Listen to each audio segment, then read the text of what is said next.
এই যে আজকে থেকে দোলন মিয়ার দৃষ্টি আকর্ষণ করছি আমি ইকবাল মোল্লা ইউটিউব থেকে, এই যে জিপিওর সামনে থেকে।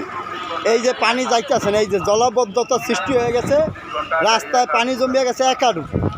এখন এই যে পানি দেখেন ঢোকে না, এই যে পানি ঢোকে না, এমন একটা জলাবদ্ধতা সৃষ্টি হয়েছে। এইটার জন্য দ্রুত পদক্ষেপ নেওয়ার জন্য অনুরোধ করা হইল।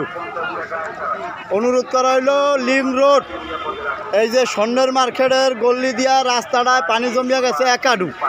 এই একাডু পানির ভিতরে আমরা দোকানদারি খুব কষ্ট হইতেছে। আর পানি এই যে ভিতরে ঢোকে না, ড্রেনের ভিতরে পানি ঢোকে না, এই জন্য একটু কইয়া দিই। এই ড্রেনের ভিতর দিয়া পানি যায় না, ড্রেনের ভিতর দিয়া পানি ঢোকে না, তার কারণ ড্রেনটা গেছে ভরি। এখন ড্রেনটা পরিষ্কার করার জন্য অতি দ্রুত চেষ্টা করার জন্য অনুরোধ করা হইল দোলন স্যারকে। দেন আজকে আমরা এই যে ফুটপাতে দোকানদারি করি, আমাদের জন্য এই যে খুব সুন্দর উপহার দিচ্ছে।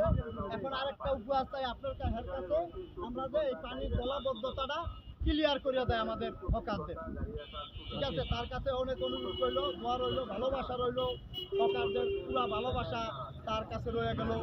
আমি ইকবাল মোল্লা